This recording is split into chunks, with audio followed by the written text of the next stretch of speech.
Assalamualaikum warahmatullahi wabarakatuh. Kali ini kita akan belajar mengenai globalisasi. Nah, sebelumnya kita sudah belajar mengenai perubahan sosial dan budaya.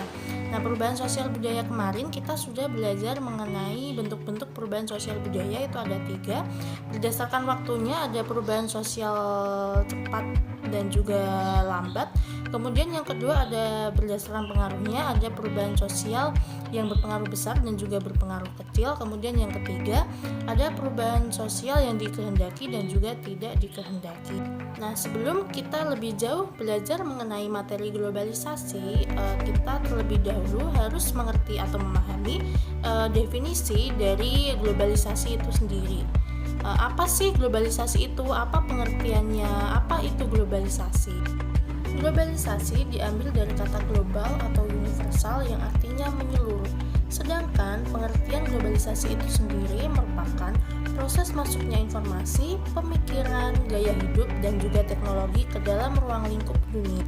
Atau dapat diartikan globalisasi ini menjadikan seluruh bangsa dan negara di dunia semakin terkait satu sama lain, mewujudkan suatu tatanan kehidupan yang baru dengan meniadakan atau menghilangkan batas geografis, ekonomi, sosial, dan budaya. Perubahan sosial budaya yang terjadi di era modern saat ini sangat berkaitan erat dengan globalisasi. Kenapa bisa begitu? Karena globalisasi ini menjadikan masyarakat di dunia saling bergantung satu sama lain. Contohnya adalah mengenai sumber pangan. Nah, sumber pangan dari negara satu dan negara lainnya itu berbeda, jadi setiap negara ini saling membutuhkan mengenai sumber pangan.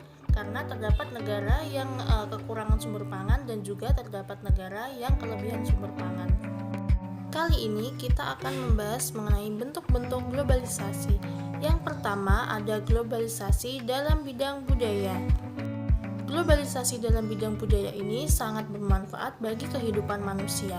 Contohnya, globalisasi ini dapat memperkaya budaya yang ada pada suatu negara.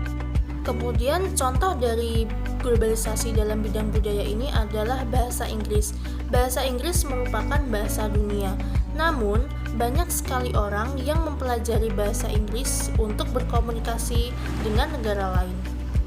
Ini artinya globalisasi dapat masuk di berbagai negara sehingga setiap orang dapat mengikuti. Contoh yang lain misalnya seperti terdapat benda-benda yang dari Indonesia yang diletakkan di hotel internasional seperti sepeda kuno dan juga monumen ondel-ondel. Ini merupakan salah satu contoh globalisasi dalam bidang budaya. Yang kedua, yakni ada globalisasi dalam bidang komunikasi. Komunikasi merupakan proses penyampaian pesan atau informasi dari satu pihak ke pihak yang lain. Contoh dari globalisasi dalam bidang komunikasi ini yakni perkembangan teknologi di mana masyarakat Indonesia dahulu berkomunikasi atau berinteraksi secara tradisional. Namun sekarang masyarakat dapat berkomunikasi secara tatap maya, dapat menggunakan handphone, menggunakan laptop, menggunakan komputer, dan yang lainnya. Yang ketiga ada globalisasi dalam bidang ekonomi.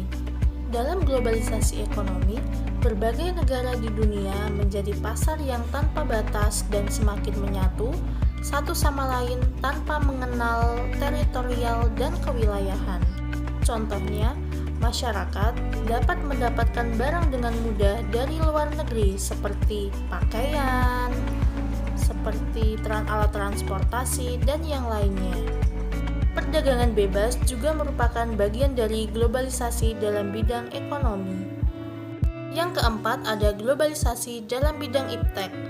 Kemajuan di bidang iptek ini menjadikan hubungan manusia yang satu dengan yang lainnya seakan tidak dibatasi oleh ruang dan waktu, di mana sekarang masyarakat dapat dengan mudah mencari dan mendapatkan informasi. Yang terakhir ada globalisasi dalam bidang transportasi. Transportasi merupakan pemindahan barang atau manusia dari tempat satu ke tempat yang lainnya. Transportasi ini digunakan untuk memenuhi kebutuhan manusia untuk melakukan aktivitasnya. Contoh dari globalisasi dalam bidang transportasi ini seperti negara Cina yang mempunyai alat transportasi yang canggih yang digunakan manusia untuk menjangkau tempat satu ke tempat yang lainnya dengan mudah dan cepat seperti kereta api, pesawat, seperti itu. Kemudian di Indonesia sendiri sekarang sudah ada Gojek dan juga Grab yang digunakan manusia untuk menghantarkan makanan, menghantarkan pesanan, dan yang lainnya. Nah, selanjutnya kita akan membahas mengenai dampak globalisasi. Dampak globalisasi ini ada dua, ada dampak positif dan juga dampak negatif. Dampak positif merupakan dampak yang memberikan keuntungan terhadap kehidupan manusia, sedangkan dampak negatif merupakan dampak yang memberikan kerugian terhadap kehidupan manusia. Dampak positif dari globalisasi yang pertama ada berkembangnya ilmu pengetahuan dan teknologi. Kemudian yang kedua ada meningkatnya efektivitas dan efisiensi. Yang ketiga ada meningkatnya perekonomian suatu negara. Kemudian yang keempat ada meningkatkan taraf hidup masyarakat. Kemudian ada dampak negatif dari globalisasi. Yang pertama ada westernisasi. Westernisasi ini merupakan adalah gaya hidup manusia yang mengikuti kebarat-baratan. Kemudian yang kedua ada kesenjangan sosial ekonomi. Kemudian yang ketiga ada kriminalitas. Dan kemudian yang keempat ada kenakalan remaja. Itulah tadi materi mengenai globalisasi. Terima kasih sudah menonton video ini. Selamat belajar semua. Wassalamualaikum warahmatullahi wabarakatuh.